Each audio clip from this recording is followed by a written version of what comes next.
আমাদের দেশে নতুন একটা সূচনা শুরু হয়েছে। কেউ যদি ভাইরাল হয়ে যায় তাহলে সে কিন্তু নায়িকা হয়ে যায়। সঠিক বলেছেন। তো হ্যালো ভাই বন্ধুরা, welcome to another brand new video. আজকের ঘটনা কি? তো আমি এখন কথা বলবো আমাদের পুতুল আক্তার জলিয়া পাড়া নিয়ে। এই সময় কম, শুরু করো।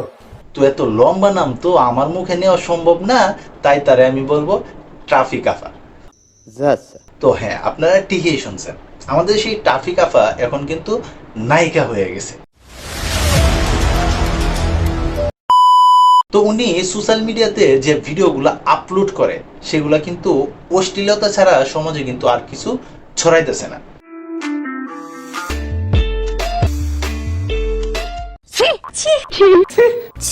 শোনা যেতেছে তার টুট নাকি সার্জারি করা হয়েছে। তো তার টুট যদি সার্জারি করে থাকে তাহলে বা এটা কিন্তু কোনো প্রয়োজন ছিল না। সে কিন্তু মোটামুটি বেশ সুন্দর ছিল, কিন্তু একটু বাড়ুল্লা টাইপের।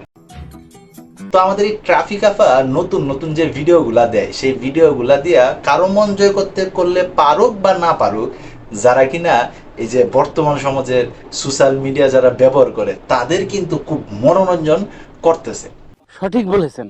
আগে দেখা যেত বাইজি বাড়িতে রাজারা নাকি মেয়েদেরকে নাচায় টাকা দিত, আর এখন এই যে এখনকার জেনারেশনের যে পোলাপান তারা ফেসবুকে ফ্রিতে এই ধরনের সুন্দর মায়াগো ভিডিও দেখে। তো আমাদের এই ট্রাফিক আফার কয়েকটা শুটিং ভিডিও অলরেডি সোশ্যাল মিডিয়াতে ভাইরাল হয়েছে। সেখানে দেখা যাইতেছে খুব জাপটা জাপটি, খুব কুতু অবস্থায় কিন্তু দেখা যাইতেছে। তো সেই ট্রাফিক আফা একটা ভিডিওতে তারা দেখছিলাম যে 18 বছরের একটা মেয়ে কিভাবে নিরাপদ থাকতে পারে। আরে ভাই, তুমি যেগুলা ভিডিও দেও এগুলা দেখে মানুষ কেমনে ঠিক থাকবো ভাই? এমনিতে তো মাথা গরম হয়ে যায়। ঠিক ধরিসাও। তবে আমাদের এই পুতুল আপা এবার কিন্তু সে মহানায়িকা হয়ে গেছে। শোনা যাইতেছে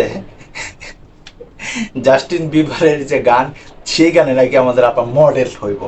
উনি মডেল হইব না মঠেল হইব এটা তো আমি জানি না, তবে সোশ্যাল মিডিয়া কিন্তু এই মুহূর্তে খুব গরম আমাদের সেই ভাইরাল আপারে নিয়ে। তো তোমরা যারা কষ্ট করে এতক্ষণ ভিডিওটা দেখছো, তোমাদের কাছে কেমন লাগছে অবশ্যই তোমরা কমেন্ট বক্সে জানাইতে পারো। আর তাছাড়া তোমরা যারা এই ধরনের ভিডিও দেখতে পছন্দ করো অবশ্যই চ্যানেলটাকে সাবস্ক্রাইব করে পাশে দেখতে পারো। তো এই ছিল এখনকার মতো ভিডিও। তো সবাই ভালো থাকবা, সুস্থ থাকবা, আর হ্যাঁ, কাছের মানুষরা ভালো রাখবা। ধন্যবাদ সবাইকে, আল্লাহ হাফেজ।